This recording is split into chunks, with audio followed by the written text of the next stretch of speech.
I like to tell stories about hospice patients because I think it's my way of honoring them. So the first story is called Helen of Troy.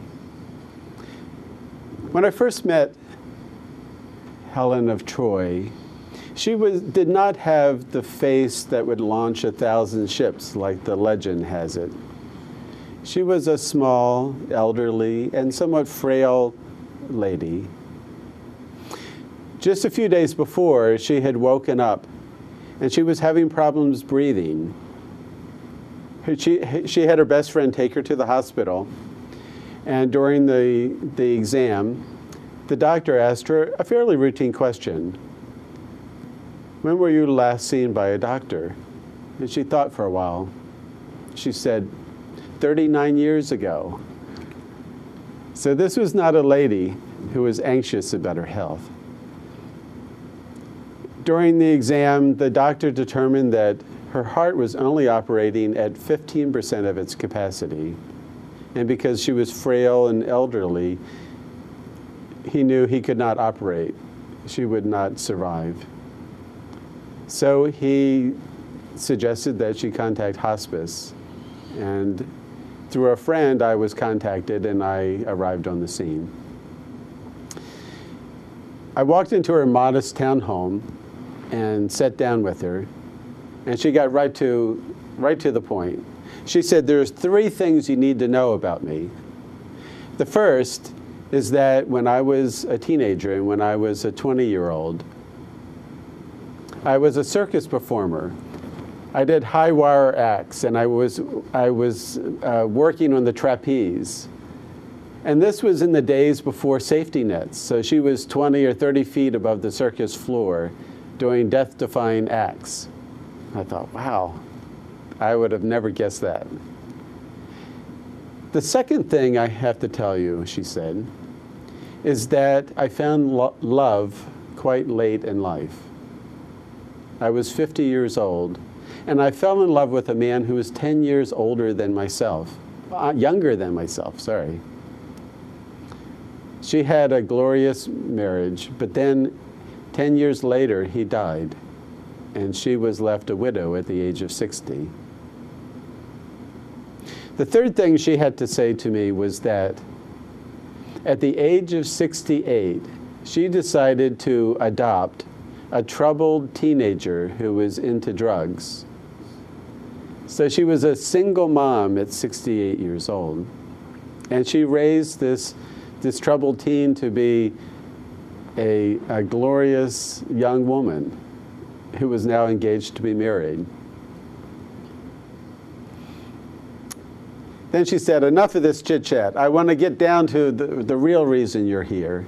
And she looked me right in the eye and she said, what is it like to die? I was taken aback. I mean, that's not the normal way you start a conversation. And I thought about it for a moment. And sometimes when people ask me that question, what they want to hear is something that it's going to be glorious, that they're going to go to heaven, that everything's going to be all right. But I could see from the look on her eyes that that's not what she wanted. She wanted the truth. And I said simply, I don't know. What she found pretty humorous. As a chaplain, I was supposed to know the answers to those kind of things. So instead, we had a very honest talk. We talked about heaven, hell, we talked about reincarnation, we talked about maybe there's nothing. We left it wide open. I talked about some of the hospice patients I had seen, some of their deaths, and I talked about a friend who had a near-death experience. And I needed to see other patients, so I stood up to shake her hand, and she held my hand with both of her hands. She looked me in the eye and she said, this is the most amazing conversation I have ever had in my life. And I was really touched by that. 3 days later, she had her adopted daughter, who was now a full adult, take her for a walk in the park. And she pushed her along in her little wheelchair. And they stopped by the edge of a lake, and her daughter got out a camera and took a picture of her mom, and then looked down to adjust the viewfinder. She wanted the picture to be expanded so that her mom could see it. And when she looked up again, her mom had slumped in the wheelchair and she had passed. Wow. Now, the local newspaper had picked up this story and they actually made it a front page story because it was such an unusual death. It was so peaceful, it was so calm, there was no drama. 2 days later, after she passed away, I got a call from her best friend. She said, Helen's last wish was that you officiate at her memorial service, which startled me because I only met her once and talked to her for about an hour and a half. So I went to the memorial service, and the place was packed, just totally packed with people. And I took the steps up and got to the podium, and I looked out on the crowd, and I had another surprise in store for me. The left-hand side of the auditorium was full of men and women, all dressed in black, these very somber colors. And the women were wearing these white bonnets. And I suddenly realized they were either Mennonites or Amish that were there.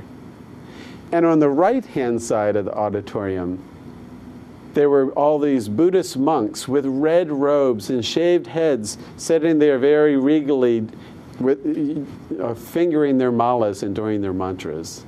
And I thought, wow, this was a really amazing woman. Now, a friend of mine said, okay, that's a nice story, but why are you telling it?